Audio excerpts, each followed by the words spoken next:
අදත් ගෙනාවා සුපිරි ගීතයක් කියලා කොට මේක අග්‍රගණනීය ගීතයක් පණ්ඩිත් අමරදේවයන් ගායනා කරපු ගීතයක් කුමරියක පාස් සලඹ සැලුණා මේ ගීතය ගැන ඕන තරම් විචාර ඕන තරම් YouTube එකේ තියෙනවා මිනිස්සු ඕන තරම් බලලා තියෙනවා ඒක හින්දාම මටත් කරන්න හිතුණා නිකන් රැල්ලට කරා වගේ එකක් හිතනවා නම් ඕන එකක් හිතා ගන්න දැන් තියෙන ගීත වගේ සරලව කියන්නේ නැහැ ගොඩක් වෙලාවට අතීතයේ ගීත නිකන් උදාහරණයකට ගන්නකො කුමර බඹසර අසපුවේ දැන් ඔන්න කුමාරයෙක් අපි කියමු නිකන් කොල්ලෙක් කුමාර කතන්දර දාලා නිකන් කොම්ප්ලිකේටඩ් කරගන්න නැතුව කොල්ලෙක් ඉන්නවා භාවනා කරන්න ලැස්සෙලා ගලක් කොට මොකද්ද කියන්නේ කකුල එරමිනිය ගොතාගෙන දැන් කුමර බඹසර කියලා කියන්නේ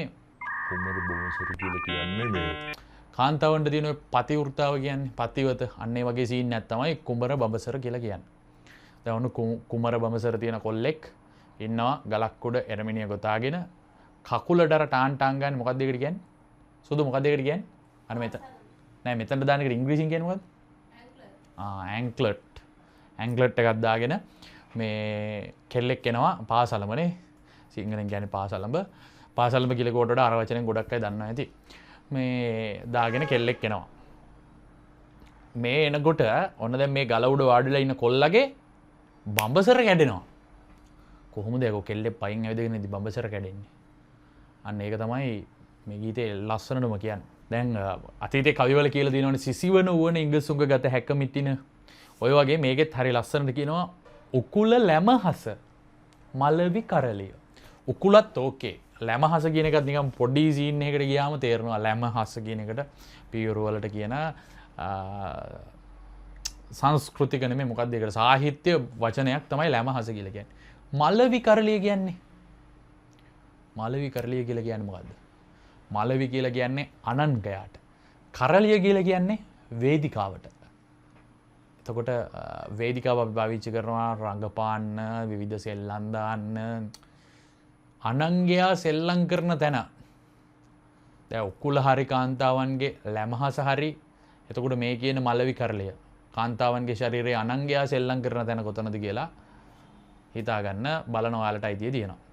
දැන් මේ ඔක්කොම ටික පේන්න දුහුල් ඇඳුමක් ඇඳගෙන තමයි අර පාසලම සැලිච්ච කෙල්ල එන්නේ.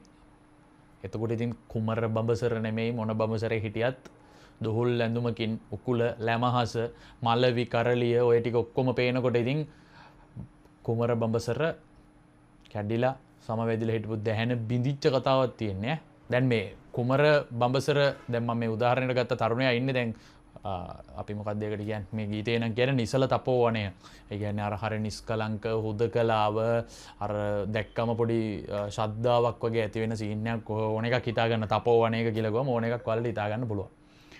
තැනක ඉද්දි දැන් මේ කුමාරයාගේ හැඟීම් තියෙන නිකන් මේ සින්දුවේ කියන්නේ හැඟුම් ගජ්ජසෙන් යදම්. කියන්නේ ගජ්ජසෙන් කියලා කියන්නේ මොකටද? ගජ්ජසෙන් කියලා කියන්නේ ඇතාට. ඇත්තාට තමයි ගජ කියලා කියන්නේ. යදම් කියලා කියන්නේ මේ ඇතාව බැඳලා තියෙන මොනවාද ඒවට චේන් මොනවාද දන්වැල් වලට. හරිද? දැන් එතකොට මේ ඇතාව බැඳලා තියෙන දන්වැල් වගේ මේ කුමාරයාගේ හැඟින් බැඳලා තියෙන්නේ. මේ ඔක්කොම බිඳලා දානවා.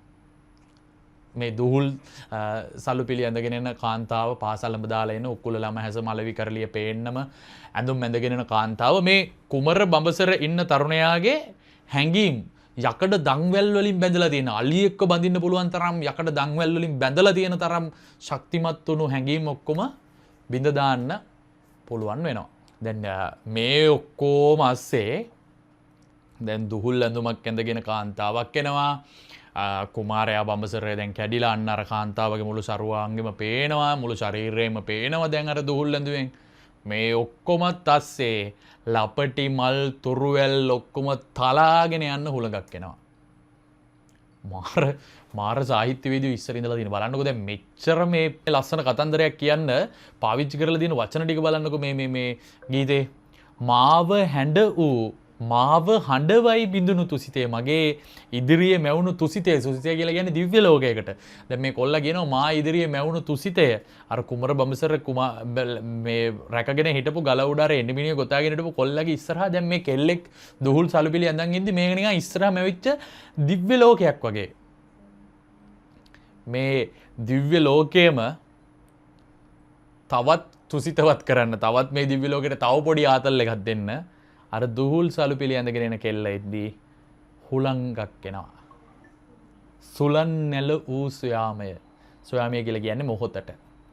සුළඟක් ඇවිල්ලා අර දුහුල් සලු පිළි ටික තවත් පොඩ්ඩක් උස්සලා පෙනිච්ච ටික 50% නම් පෙරුණේ පැය සිටි අඩු වෙලා ඉතුරු ටිකත් ඔන්න ලස්සනට වෙන්න පටන් ගන්න තියෙනවා.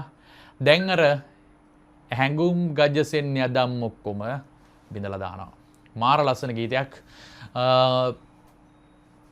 සමහර ලිංගිකත්වයේ පිළිබඳව දේවල් සාහිත්‍යයෙන් මාර ලස්සනට කියලා දෙනවා. ඒකට මම මාරම කැමතියි. ඉතින් මේ වගේ තවත් සාහිත්‍යමය ගීත, සරල ගීත, අලුත් ගීත, ආතල් ගීත, රැප් මේ හැම එකක්ම මට තේරෙන විදියට, මට දැනෙන විදියට අර මේ සංස්කෘතික ගීත ਵਿਚාරයක් නෙමෙයි. මට දැනෙන විදියට, මට හැඟෙන විදියට මට අහද්දි තියෙන ආතල් එක මොකක්ද කියලා මම කියනවා. මගේ වීඩියෝස් බලන අය දන්නවා. ඒකින්ද subscribe කරන් යන්න, YouTube එකෙන් නම් බලන්න, Facebook එකෙන් නම් බලන්න, follow කරන් යන්න, like එකක් දාන්න යන්න, comment එකක් දාන්න යන්න. මේ වගේ ආතල් සින්දුවක් නැත්තම් මේ වගේ සම්භව්‍ය ගීතයක්, ඒ වගේ නැත්තම් ආතල් සින්දුවක්, අලුත් ගීතයක් මොකක් කර එකක් නිකන් මට දැනෙන විදිය කොහොමද කියලා අහන්න ඕනි වගේ පොඩි ආතල් එකක් තියෙනවා නම් අනිවාර්යෙන් comment එකක් දාන්න මොකෙන් බැලුවත්. එහෙනම් ගිල්ලෙන්නම් ජය වේවා. විතර කෙරුවා මනසලලුන් කියලා කියන්නේ මනස නැමැති සල්ලාලයා මේ දුහුල් සලුපිලි විවර කරපු කතාව තමයි. මම මේක දන්නවා. ඒකම වීඩියෝ එකේ කිව්වේ නැත්තේ සෑහෙන්න වෙලාවක් යනවා. ඒකත් කියලා ඒකෙනත් කතා කරොත් එහෙම. ඉතින් මම ඒ පද පෙළ ටික කතා කරේ නෑ. මම භාග්‍ය සින්දුවේ පදෙන් පදේ කතා කරන්න ඕනේ කියලා කොහොමද මේ කියන්නේ. විවර කෙරුවා මනසලලුන් කියලා කියන්නේ මනස නැමැති සල්ලාලයා අර දුහුල් සලුපිලි ඇඳන් හිටපු කෙනාගේ හුළඟ එන්න කලින් මනසින් එයාගේ ඒ දුහුල් සලුපිලි විවර කරලා තියෙනවා. කුමර බඹසර රැකපු මිනිස්සයා හොඳේ.